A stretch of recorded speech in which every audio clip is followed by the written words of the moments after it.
El eco de las botas resonaba sobre el suelo de piedra como un lamento que se negaba a morir. María Ignacia del Valle caminaba con la espalda recta, los labios sellados y el alma temblando bajo la blusa almidonada que su padre le había impuesto. A su lado, un capitán del ejército cargaba una caja de madera con sus instrumentos médicos, como si llevara un ataúd decorado. Solo lo necesario para curar, había dicho su padre. Nada de cartas, ni retratos, ni pañuelos con aroma a infancia. Desde el balcón, su madrastra la observaba con una expresión indiferente, mientras los sirvientes agachaban la cabeza en silencio. Nadie se despidió, nadie protestó.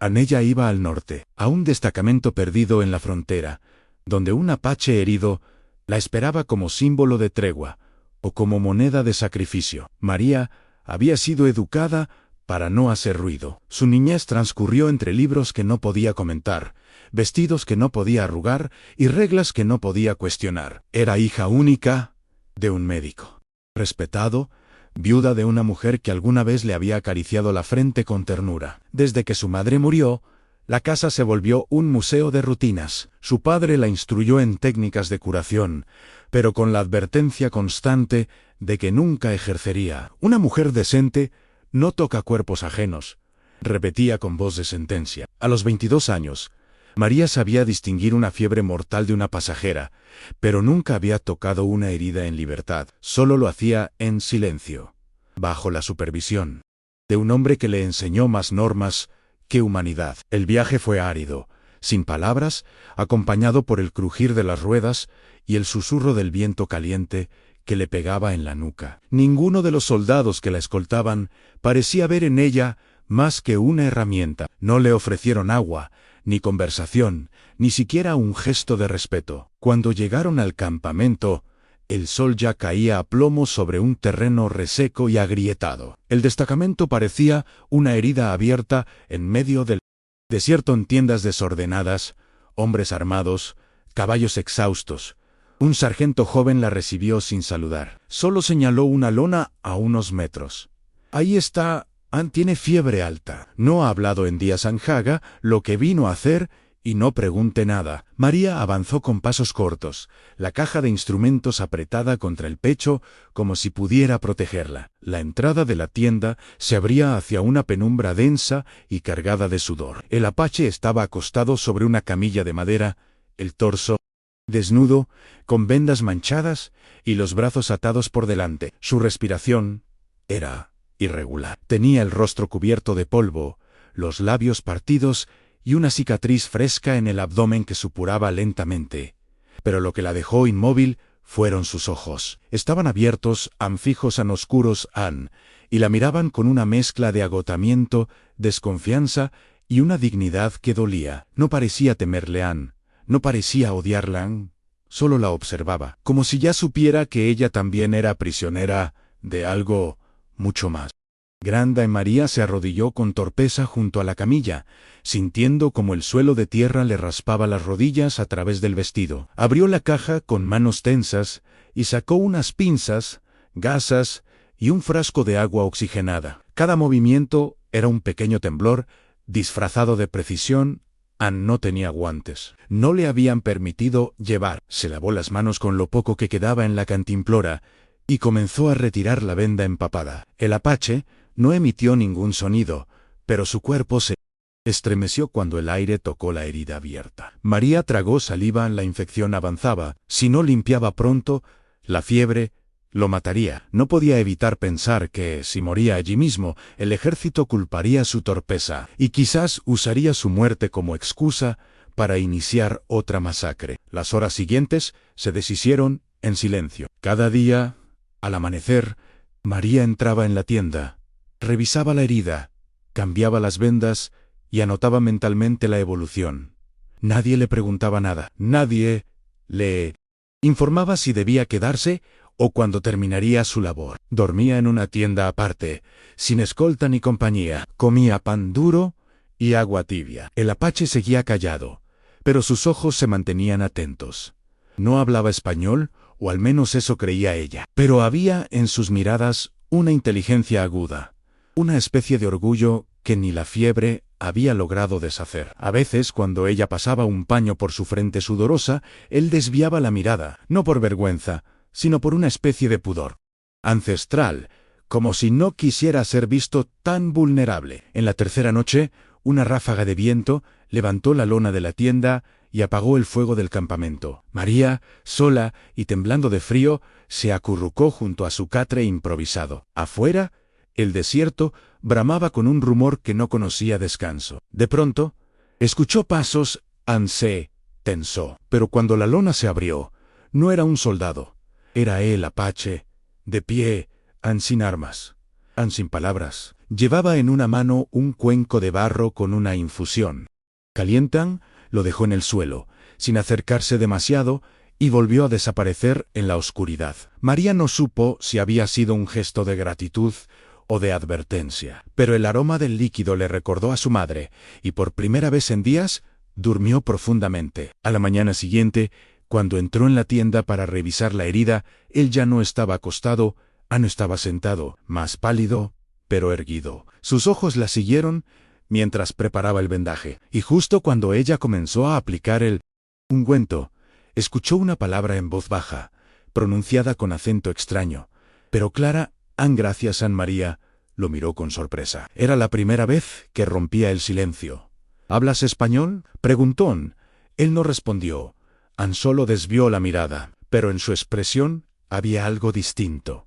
Una grieta mínima en la armadura, una grieta por donde, tal vez, podría colarse la verdad. A partir de esa mañana, algo invisible comenzó a cambiar entre ellos. María seguía cumpliendo con su tarea con la misma dedicación silenciosa, pero ahora cada movimiento llevaba un pulso distinto, más humano. Él, a quien aún no sabía cómo llamar, cooperaba con un leve gesto de cabeza, se dejaba curar sin apartar la mirada, y a veces incluso sostenía su muñeca con delicadeza cuando sentía que aplicaba demasiada presión. El contacto era mínimo, pero cargado de una tensión suave, contenida, como si ambos supieran que en ese silencio se estaba gestando algo que no sabían nombrar. A los ojos del campamento, ella solo era la hija del doctor cumpliendo una orden. Pero dentro de esa tienda, entre vendas y respiraciones entrecortadas, dos almas comenzaban a reconocerse. Una tarde, mientras revisaba las vendas, María se atrevió a preguntar su nombre. «Me llamo María Ignacia», dijo despacio. «¿Tú cómo te llamas?» El apache la miró largo rato. Luego, con voz baja y áspera, respondió Tejan. Era la primera vez que él se ofrecía como algo más que un cuerpo herido. Ese nombre se le quedó grabado a fuego ante An. Era corto, firme, con un eco que parecía venir de las piedras. Desde ese día, María comenzó a llamarlo así en voz baja, cuando estaba sola, como quien ensaya el sonido de una palabra sagrada. El nombre le daba un rostro, y el rostro, una historia que aún no conocía. La infección comenzó a ceder, pero la presencia de Tejan seguía incomodando a los soldados. Algunos murmuraban que debía ser enviado a otra base, otros que su captura había sido un error, pero nadie se atrevía a intervenir. Directamente en la orden venía de arriba mantenerlo vivo, y la única que podía lograrlo era ella. María notaba cómo las miradas de los hombres se volvían más pesadas cada día. Uno de los tenientes, de sonrisa torcida, la interceptó una noche camino a la tienda. «No te encariñes con los salvajes, niña. Pueden parecer mansos, hasta que te arrancan la garganta».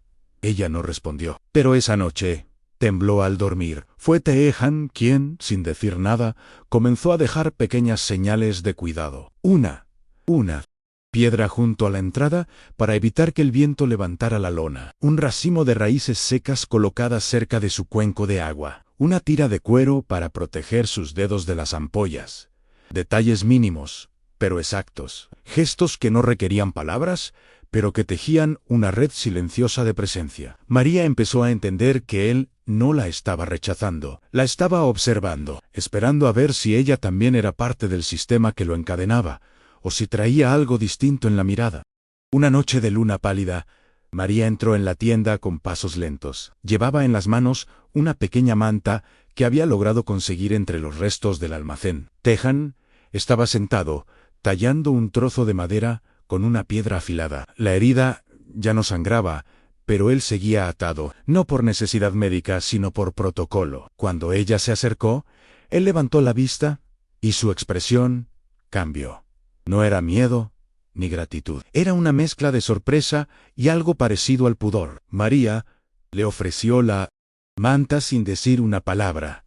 Él la miró y no la tomó. Solo dijo, con voz grave, no soy tu carga. Y ella respondió, con el corazón latiendo en la garganta, no soy tu enemiga. Las palabras se quedaron flotando en el aire, más cálidas que el fuego, más honestas que cualquier juramento. A partir de entonces, comenzaron a hablar poco, pero con intención. Frases cortas, verdades desnudas. Tejan le contó que había sido capturado cuando intentaba llevar medicina natural a su madre enferma, que nunca había disparado un arma, que su hermano murió por proteger un arroyo sagrado. María escuchaba en silencio, sin interrumpir, como si cada palabra tejiera una grieta en la versión del mundo que su padre le había enseñado. El enemigo tenía nombre, rostro, dolor y también una dignidad que nadie le había podido arrancar. A su vez, ella le confesó que no tenía madre desde niña, que su vida había sido un desfile de reglas, vestidos y órdenes, que solo aprendió a sanar porque robarle el conocimiento a su padre era su única rebeldía, que nunca había tenido amigas, que nunca había sentido el viento sin permiso. Tean no la interrumpió, Ann solo la miró, y en su silencio había más consuelo que en todos los abrazos que le negaron de niña. Por primera vez, María no se sentía invisible, no se sentía frágil. Sentía que sus palabras no eran desperdicio, sino raíces. Los días se volvieron rutina. Ella curaba, Anel callaba. Pero la tensión se volvió otra cosa, a una complicidad. Una noche, al regresar de buscar agua, María encontró sobre su camastro una pequeña figura de madera. Era una mujer sentada, con las manos sobre el pecho, tallada a mano, tosca, pero hermosa. No había nota, no había explicación, solo esa figura, esperándola. María la sostuvo entre los dedos, como si fuese un secreto vivo, y al levantar la vista, vio a Tejan desde la tienda, con el rostro entre sombras, y una chispa en los ojos que no necesitaba traducción. Esa figura de madera se convirtió en su talismán. Silencioso, María la guardaba envuelta en un pañuelo dentro de su bolsa médica, como si al tocarla pudiese recordar que aún había lugares dentro de ella que no habían sido colonizados por el miedo. A partir de ese día, su trato con Tean fue más suave, pero también más firme. Se permitía corregirle una venda mal colocada. Le ofrecía infusiones sin esperar permiso y hasta se atrevía a hacerle preguntas sobre su cultura, sobre su madre, sobre las palabras que usaba en su lengua. Él respondía despacio, con frases breves, pero con una honestidad desarmante. Era como si ambos hubieran aceptado que estaban construyendo algo, aunque ninguno supiera aún qué era. Una tarde, mientras el cielo comenzaba a teñirse de rojo, un grupo de soldados regresó de una patrulla con un hombre herido. Había pisado una trampa. María fue llamada de inmediato. Corrió al lugar con su caja en brazos y el corazón latiendo como tambor. El hombre gritaba de dolor. Había sangre, barro, gritos y órdenes confusas. Ella se arrodilló, pidió espacio y comenzó a trabajar. No era la primera vez que atendía una herida, pero sí la primera vez que lo hacía frente a una decena de ojos masculinos que dudaban de su capacidad. Cuando terminó de suturar y limpiar, el capitán murmuró algo que sonó a sorpresa. «¿Parece que sirves para algo más que mirar al indio en María?» No respondió, pero esa noche, cuando entró en la tienda de Tejan, sus manos temblaban. Anel lo notó. No dijo nada, pero se incorporó y le ofreció un cuenco de agua. María lo tomó sin mirar. Ann bebió despacio, y luego, como si no pudiera más, dijo en voz baja a Noé: «Recordé por qué aprendí a sanar. No fue por mi padre, Ann, fue por mi madre. Ella me enseñaba con cantos, con palabras suaves. Nadie lo sabe, nadie recuerda cómo era su voz, pero yo la llevo aquí». Y se señaló el pecho, con los ojos enrojecidos. Tejan la observó con una mezcla de respeto y ternura. Luego, por primera vez, levantó una mano y la apoyó sobre la suya. No fue un gesto romántico. Fue un ancla, una afirmación muda ante Veo. A la mañana siguiente, todo el campamento sabía que Tejan ya no estaba grave. Algunos sugerían que debía ser trasladado a otra base, otros que ya no tenía sentido mantenerlo como prisionero. María escuchaba los rumores sin intervenir. Sabía que su tiempo junto a él estaba por agotarse, pero lo que no sabía era que el propio Tejan había pedido hablar con el coronel. Lo hizo en voz baja, sin testigos, en un español quebrado pero firme. Quiero irme. Quiero irme. Pero no solo. El coronel lo miró con cejas arqueadas. ¿Hablas de la señorita del Valle, Tejan? No respondió. Solo bajó la mirada. Y esa noche, el viento trajo consigo una decisión que cambiaría el rumbo de ambos. María fue llamada al despacho del coronel con la excusa de discutir los próximos pasos. Entró con la frente en alto, sin saber que la conversación que tendría le desgarraría algo por dentro. El apache ha sanado. Tu labor ha terminado, dijo el coronel. Sin rodeos, volverás a casa en cuanto llegue el próximo convoy. Ella no respondió de inmediato. Su corazón se comprimió. ¿Volver a qué? ¿A una casa donde nadie preguntaba cómo dormía? ¿A una vida donde sus manos solo servían para bordar o servir el té? El coronel pareció leer su duda. Tu padre ya está organizando tu matrimonio con el joven Mendoza. Te espera una vida cómoda. Esa palabra, cómoda, le supo a encierro. Esa noche, María no fue a dormir. Caminó hasta la tienda de Tejan y se sentó fuera, frente al fuego. Casi apagado. Él salió en silencio, como si ya supiera que ella vendría. Se sentaron uno junto al otro, sin tocarse. Ella habló primero. Me quieren enviar de vuelta, como si nada de esto hubiera pasado. Como si yo siguiera siendo la misma. Tejan la miró con atención. ¿Y lo eres? María tragó saliva. No lo sé. Solo sé que ya no encajo en ese lugar. Hubo una pausa larga. Luego él dijo sí. ¿Quieres irte? Vean sí. ¿Quieres quedarte? También puedes, Ann. Pero nadie puede decidir por ti. Esa frase le perforó el pecho. Era la primera vez que alguien le daba una elección real. Al amanecer, María ya tenía su respuesta. Fue al despacho del coronel, vestida con el mismo vestido polvoriento que llevaba desde hacía semanas. No regresaré con ustedes, dijo. Firme. No soy propiedad de nadie. No tengo compromiso con ningún Mendoza. El coronel frunció el ceño. ¿Planeas quedarte con él? Ella no respondió. No tenía que justificar su decisión. Solo afirmó: me quedaré donde me sienta libre. Fue suficiente. A las pocas horas, los soldados comenzaron a empacar. El convoy se marcharía sin ella. María observó la retirada con una mezcla de vértigo y alivio. Por primera vez, su vida no estaba escrita por otros. Tejon la esperaba en la ladera, junto a 2 caballos prestados. No hizo preguntas, solo le tendió la mano y le ofreció una cantimplora. El viaje comenzó en silencio, cruzando valles secos y senderos polvorientos. A cada paso, María dejaba atrás una parte de sí, a la niña obediente, la hija moldeada, la prometida sin voz. En su lugar, nacía algo nuevo, algo más firme, más salvaje. Aún no sabía si era amor lo que sentía por Tejan, pero sabía que, junto a él, no tenía que disfrazarse, no tenía que justificarse, solo caminar, respirar, aprender, y eso, en sí mismo, ya era una forma de renacer. Las noches en el desierto eran frías, casi crueles, pero el fuego que compartían bajo las estrellas tenía un calor distinto, más íntimo que cualquier manta. Dormían cerca, pero no juntos.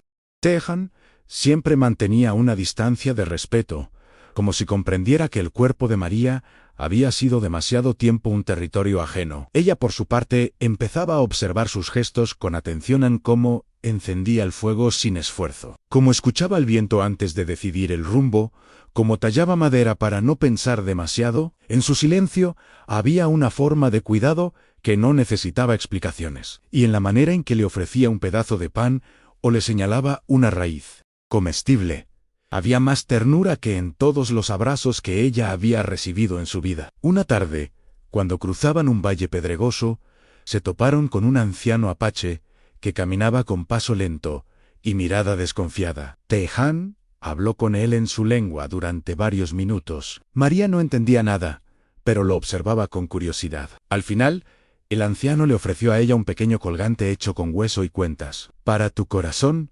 tradujo Tehan con voz suave. «Dice que está roto, pero aún late a María».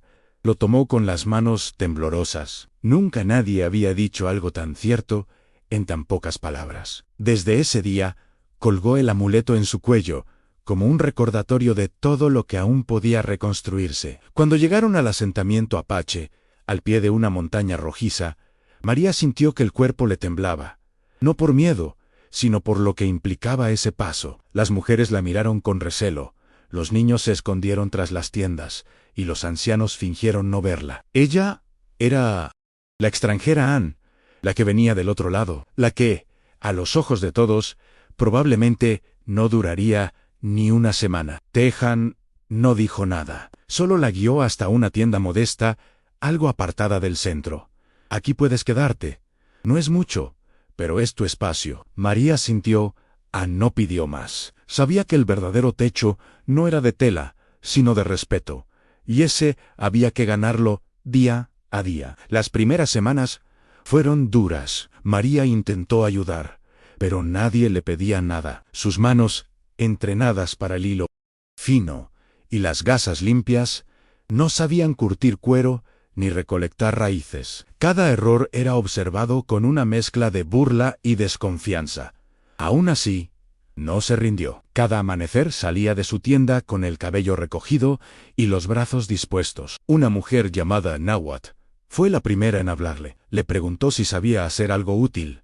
María, sin orgullo, respondió: «Sé cuidar enfermos, pero no sé hacerlo como ustedes. Si me enseñas, aprendo». Esa frase, tan honesta, tan vulnerable, fue la primera piedra en su nuevo camino. Nawat no respondió de inmediato. La observó con ojos duros y luego simplemente le lanzó una raíz y una pequeña daga. «Límpiala sin cortarte», dijo. Desde ese momento, María comenzó su aprendizaje desde lo más básico: cortar, secar, moler. Sus manos, antes suaves, pronto se cubrieron de pequeños cortes, tierra y savia. Por las noches, llegaba a su tienda con la espalda adolorida y las uñas negras, pero dormía con la satisfacción de haber hecho algo con sus propios medios. Tehan no intervenía, pero cada tanto dejaba cerca de su tienda un puñado de leña o un cuenco con agua caliente. No hablaban mucho, pero cada gesto era un hilo más en la red invisible que los unía. Con el paso de los días, los niños dejaron de esconderse. Uno de ellos, el más pequeño, comenzó a seguirla de lejos, imitando sus movimientos mientras ella recogía hierbas o cargaba cestos. Una tarde, tropezó y se raspó la rodilla. María corrió a ayudarlo y le aplicó un ungüento que había aprendido a preparar. El niño no lloró, solo la miró con los ojos grandes y oscuros, y murmuró: «Tú no hueles como ellos». Ella no entendió del todo. «¿Ellos quién?», preguntó. «A los que vienen con rifles». Esa noche, mientras molía raíces junto al fuego, María pensó en esa frase. ¿Cuánto del olor del miedo, del poder o del desprecio se queda pegado a la piel? ¿Y cuánto del amor pueden hacer solo desde la tierra compartida? Un día, Nawat le permitió acompañarla a la zona de partos, donde las mujeres se reunían para asistir a una joven embarazada. María no intervino, solo observó, pero cuando la parturienta comenzó a sangrar, sus conocimientos se activaron como un relámpago. Indicó dónde presionar, cómo mantener la respiración de la madre estable, cómo calentar agua para limpiar las heridas. Nawat no la detuvo. Al contrario, la miró con una mezcla de sorpresa y aprobación. Cuando el niño nació sano y la madre se recostó exhausta pero viva, María sintió que sus manos, por fin, habían salvado algo sin tener que pedir permiso. Esa noche, Tehan se sentó más cerca del fuego de lo habitual. No la miraba directamente, pero su cuerpo estaba más relajado. «Hoy te vi diferente», murmuró ella, bajo la mirada. «No hice nada, sola me enseñaron». Él asintió lentamente. Luego agregó: «Pero te quedaste cuando las otras temblaban». Eso también es coraje. Fue la primera vez que la elogió. Sin disimulo, Anne María no respondió. Solo apretó los labios, como si las palabras no cupieran en su garganta, pero por dentro algo se encendió en un fuego lento, no de pasión, sino de identidad. Por primera vez en su vida, no era la hija de nadie, era simplemente ella. Y eso era suficiente. Al amanecer, María salió a recoger agua del arroyo, acompañada por el niño que la seguía a todas partes. Lo llamaban Kim, y aunque apenas hablaba, su risa era clara como el canto de un pájaro. Mientras llenaban los cuencos, él le preguntó: ¿Tú tienes hijos?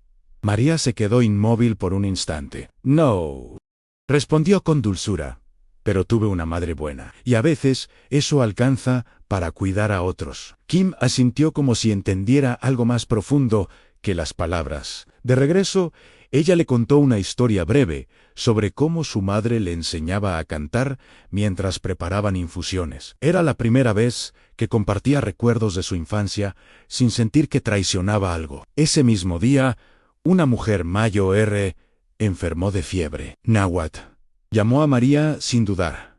Venezuela, es hora de usar lo que aprendiste. La fiebre era alta. Los escalofríos sacudían el cuerpo de la anciana como hojas al viento. María preparó compresas de barro, infusiones y cortesau, y se mantuvo despierta toda la noche, cambiando paños, humedeciendo labios, vigilando la respiración. Al amanecer, la fiebre comenzó a ceder. Náhuatl entró en silencio y se quedó mirando la escena. María sentada, con el rostro agotado y las manos aún tibias sobre el pecho de la anciana. No dijo nada, pero en sus ojos había un reconocimiento claro, en llano. Era una extraña, era una más. Los días se tornaron más llevaderos.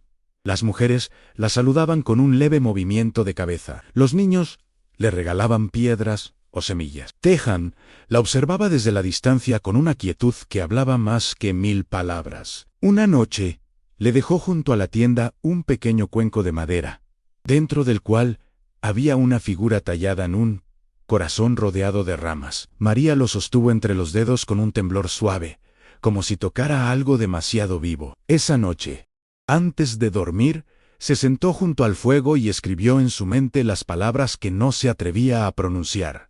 Aquí no soy posesión, ni promesa, ni pecado, aquí. Soy semilla. Una mañana, al volver del bosque, con un manojo de hierbas, escuchó gritos en el poblado. 3 niños habían desaparecido, habían salido a buscar frutos y no regresaron. El aire se volvió espeso. La tensión cortaba la respiración. Tejan tomó su cuchillo, se ajustó el cinturón de cuero y se ofreció para buscarlos. El anciano del consejo le preguntó si necesitaba ayuda. Él señaló a María. Ella vendrá conmigo. No hubo murmullos. ¿Una mujer? ¿Una extranjera? Tejan se mantuvo firme. Tiene manos pequeñas. ¿Puede entrar donde yo no? María sintió un nudo en la garganta. Por primera vez, alguien no la elegía por obediencia, sino por capacidad. El paisaje por el que caminaron era árido, lleno de grietas, espinas y piedras sueltas. María llevaba una bolsa con vendas, infusiones secas y una cuerda. No hablaban mucho, pero cada tanto se miraban, como si bastara con saber que el otro estaba ahí. Después de horas de búsqueda, en un cañón angosto, ella se detuvo en seco. Había escuchado algo, un susurro entre las rocas. Aguzó el oído y corrió hacia una grieta entre 2 piedras. Desde dentro, una voz temblorosa: «¡Ayuda!». Los niños estaban atrapados en una cavidad demasiado estrecha. Tejan intentó entrar, pero su cuerpo no pasaba. María, sin decir nada, se quitó la manta y empezó a preparar la cuerda. «Es peligroso», murmuró Elan, pero ella ya estaba atando el nudo con firmeza. «Toda mi vida me dijeron qué hacer. Esta vez lo elijo yo». Tajan no insistió, solo sostuvo la cuerda con ambas manos, los ojos fijos en ella como un escudo. María descendió despacio, arañándose la piel con las rocas filosas, tragando polvo, conteniendo el miedo. Al llegar a los niños, les habló con voz calma, casi maternal. «Voy a sacarlos uno por uno, no se muevan. Todo estará bien». Amarró al primero, luego al segundo, luego al más pequeño. Cada vez que uno salía, Su pecho se llenaba de una mezcla de alivio y temblor. Cuando al fin llegó su turno de subir, sus brazos ya no respondían con fuerza. Teahan tiraba con cuidado, con la respiración agitada y el rostro empapado de sudor. Al sacarla, cayó de rodillas, jadeando, tenía las piernas cubiertas de sangre seca, la ropa rasgada y las manos temblorosas. Tejan se arrodilló junto a ella, le ofreció agua y le tocó el rostro con la yema de los dedos.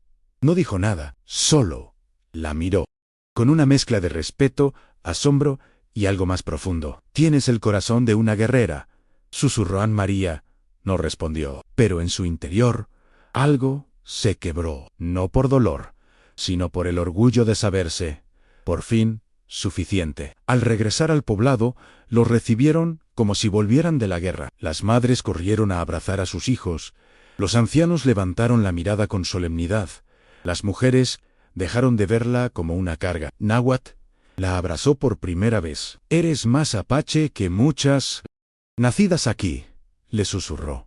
María no supo qué decir. Solo lloró, pero no de miedo, ni de tristeza. Lloró por todas las veces en que creyó no valer nada. Lloró porque, al fin, comenzaba a creer que su existencia tenía peso no por su apellido, no por su obediencia, sino por su entrega, por su elección, por su fuerza. Esa noche, junto al fuego, Teahan se sentó a su lado sin pedir permiso, como si el espacio entre ellos ya no necesitara aprobación. El cielo estaba despejado, y el calor de las brasas dibujaba sombras suaves sobre sus rostros. «¿Tienes miedo?», preguntó él, con voz baja.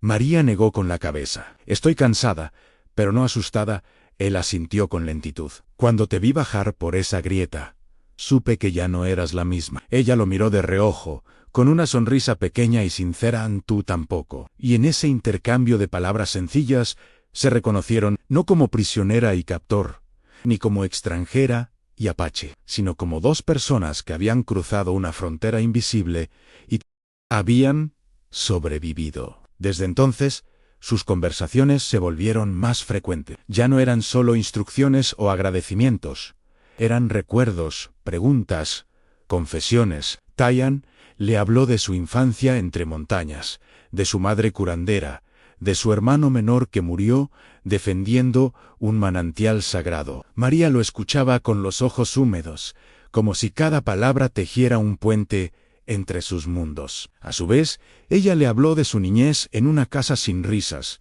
de su madre que la protegía con canciones y de un padre que la amaba sin saber cómo demostrarlo. Durante años creí que amar era lo mismo que obedecer. Ahora ya no sé qué significa. Teahan no respondió de inmediato. Miró el fuego por largo rato y luego dijo: «Tal vez amar sea poder decir lo que uno siente, sin miedo». María apretó los labios, como si esa frase hubiese tocado una herida que aún sangraba. En los días siguientes, comenzaron a buscarse con la mirada. No se tocaban, no se apresuraban, pero cada gesto tenía un peso distinto, una rama que él apartaba para que ella no tropezara, un cuenco que ella calentaba antes de ofrecérselo, una mirada que duraba apenas un segundo más. No era amor aún, pero era semilla, una semilla que crecía en silencio bajo la tierra compartida. Una tarde, mientras recogían hierba cerca del manantial, escucharon gritos en el bosque. Una familia extranjera había acampado cerca del agua sagrada. Estaban enfermos, visiblemente agotados, con los niños cubiertos de fiebre. La noticia desató tensión en el poblado. Algunos pedían expulsarlos, otros sugerían quemar su campamento por profanación. María dio un paso al frente. «Puedo ayudarlos a sanar. Si se curan, se irán sin violencia». Hubo dudas, murmuros, miradas duras. Pero fue Teahan quien rompió el silencio. «Iré con ella». No lo dijo como protector, ni como guía. Lo dijo como compañero, y en esa afirmación, María sintió una fuerza nueva brotarle del pecho. El viaje hacia el campamento fue tenso, cargado de silencio. María llevaba su bolsa con plantas, vendas y un puñado de esperanza. Teahan caminaba unos pasos por delante, con el cuchillo colgado al costado, atento a cada movimiento en la maleza. Al llegar, encontraron una escena desoladora, una mujer febril, Intentaba alimentar a sus hijos, mientras un hombre yacía inconsciente sobre una manta raída. Cuando la mujer vio acercarse a un apache y a una joven con ojos decididos, intentó tomar una piedra, pero se desplomó antes de lograrlo. María corrió hacia ella, le sostuvo el rostro y le susurró con ternura: «No vamos a hacerte daño.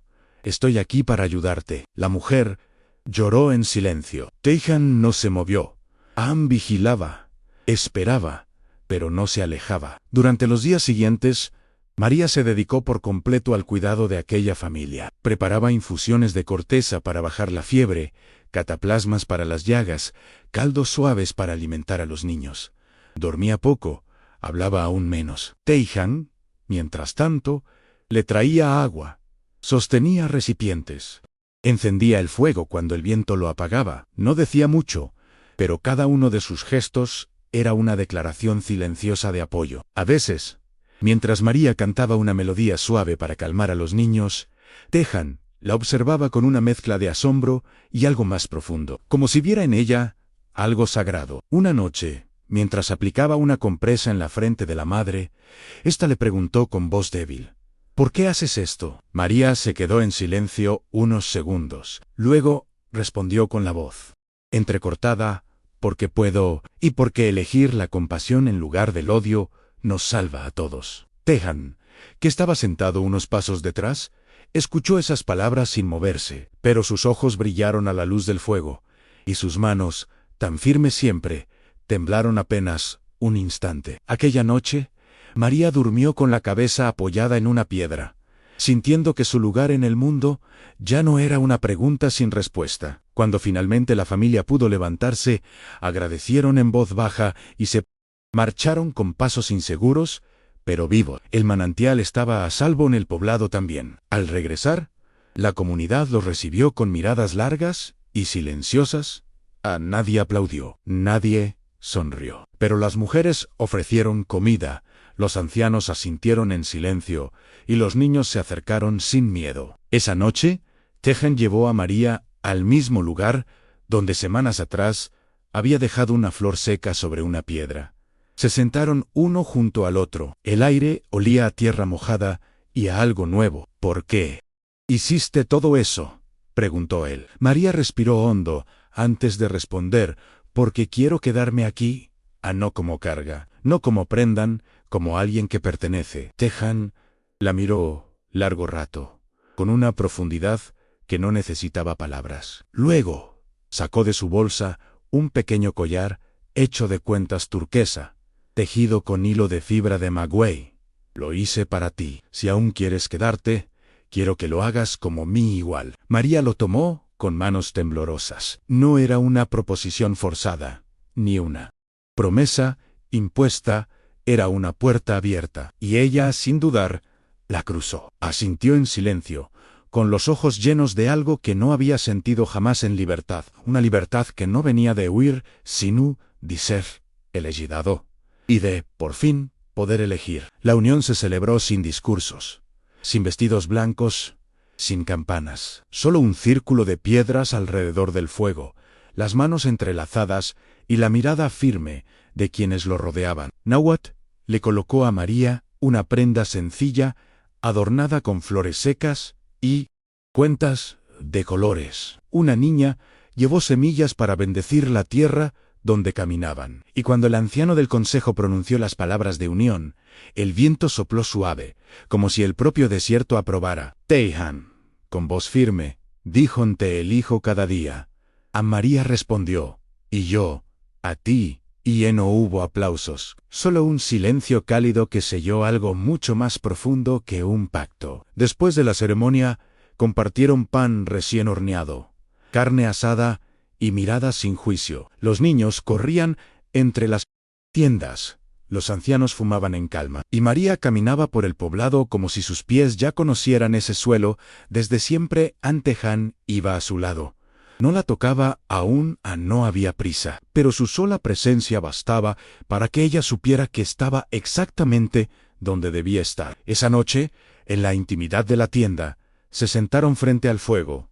Tejan preguntó: «¿Tienes miedo?». Ella sonrió con dulzura.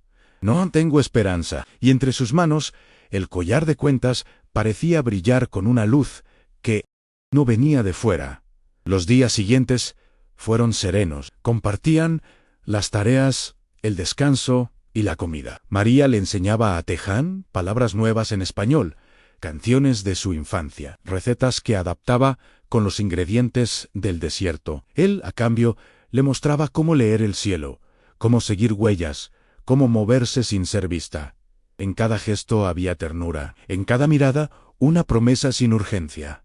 No eran amantes todavía, pero el amor crecía entre ellos como una raíz invisible, firme y callada, como una verdad que ya no necesitaba nombre, solo tiempo. El niño que había seguido a María desde sus primeros días en el poblado se convirtió en una extensión de su amor. Dormía a los pies de su tienda, la acompañaba en las caminatas y la llamaba mamá sin que nadie se lo enseñara. Al principio, María no sabía cómo responder. Había crecido sin hermanos, sin hijos, sin modelos de ternura cotidianos. Pero un día, cuando el niño enfermó con fiebre, algo dentro de ella se activó, con una fuerza que no conocía. Se pasó la noche cuidándolo, humedeciéndole la frente, contándole historias hasta que el sueño lo venciera. Al amanecer, Teján la encontró dormida con el niño en brazos. No dijo nada, solo la cubrió con una manta y se sentó cerca, como si resguardara algo sagrado. Desde entonces, la palabra hogar empezó a tener forma. No eran paredes ni techos. Era el calor compartido, la rutina sin miedo, el fuego encendido con cuidado.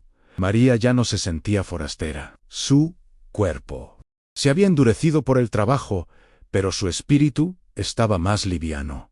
Las mujeres le pedían ayuda, los ancianos le ofrecían consejos. Los niños le traían flores secas o piedras planas. No era una apache de sangre, pero su pertenencia no necesitaba justificar raíces. Había sido sembrada por sus propias manos, con respeto, con dolor, con amor. Pero la calma en el desierto rara vez dura. Una tarde, mientras María recogía raíces con otras mujeres, un joven guerrero llegó al galope, cubierto de polvo y con el rostro tenso.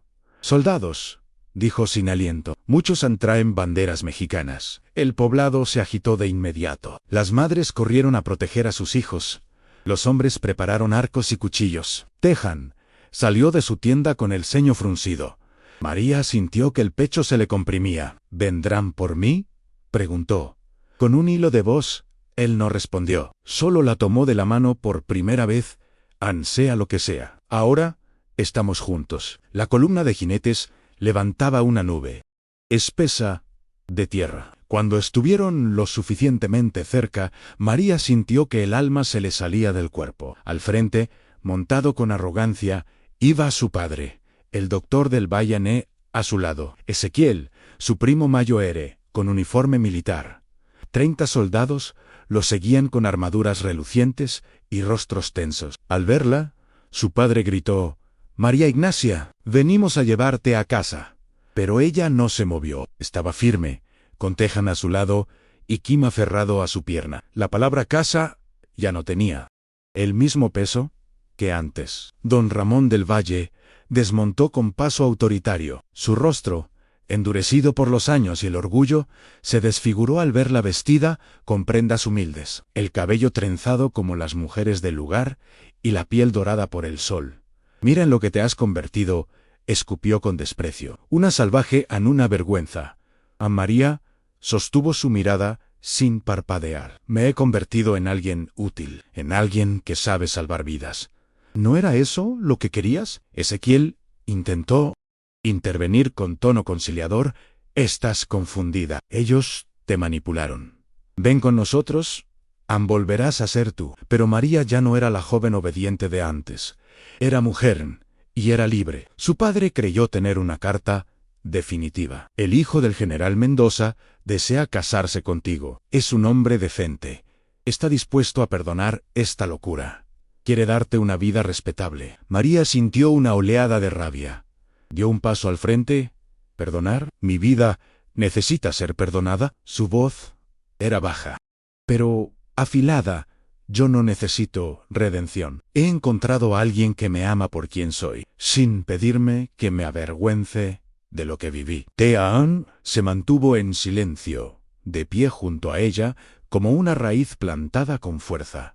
No necesitaba defenderla. Ella ya lo estaba haciendo. Los ojos de su padre buscaron a Tejan, como si su sola existencia justificara su furia. Ese apache, ese prisionero. Tejan dio un paso adelante, con el rostro sereno. No soy prisionero de nadie, dijo con voz firme. Ella decidió quedarse en Yo. La elegí también. Y si mañana decide irse, la bendeciré. Pero si decide quedarse, la protegeré con mi vida. A sus palabras no fueron dramáticas ni grandilocuentes, pero su verdad era irrefutable. Hasta Ezequiel bajó la mirada, avergonzado por algo que no se atrevía a nombrar. Don Ramón aún tenía un golpe bajo. Tu madre está enferma, llora por ti cada noche. Su corazón se debilita, ansí no regresas. Podría no sobrevivir. María retrocedió un paso. Las lágrimas nublaron sus ojos. Su madre, su único refugio en esa casa fría, la mujer que alguna vez le enseñó a cantar, a curar, a resistir en silencio. Tejan la tomó de la mano, con suavidad. Si necesitas verla, ve, yo te esperaré. Por el tiempo que sea necesario. María lo miró con los ojos inundados. No había chantaje, no había presión, solo amor y libertad, y esa combinación era más poderosa que cualquier ejército. Esa noche, la tensión en el poblado era densa como niebla. El consejo permitió que los visitantes pasaran la noche, bajo la condición de no portar armas. Don Ramón, Ezequiel y los soldados durmieron en tiendas alejadas, sin hablar con nadie. María, por su parte, siguió su rutina. Preparó comida con las demás mujeres, ayudó a los niños con pequeñas tareas, lavó hierbas junto al arroyo. No intentaba demostrar nada, solo vivía, y su simple presencia, segura y serena, era más elocuente que cualquier defensa. Tejan la observaba desde la distancia, sabiendo que, esta vez, la decisión no estaba en sus manos, y que eso precisamente era lo más justo. Durante la cena, su padre la observó en silencio. Kim, como siempre, se sentó a su lado, comiendo pan con miel y recostando la cabeza sobre su pierna. ¿Ese es tu hijo?, preguntó don Ramón, con incredulidad. Es mi hijo adoptivo, respondió María sin dudar. Sus padres murieron. Yo lo elegí, y él me eligió a mí. El silencio que siguió fue más estruendoso que un disparo. Nadie dijo nada, pero los ojos del doctor del Valle temblaron. Apenas era evidente que, por más argumentos que tuviera, no podía negar lo que veía en una familia tejida, no con sangre, sino con amor. Un hogar sin techos, pero con raíces profundas.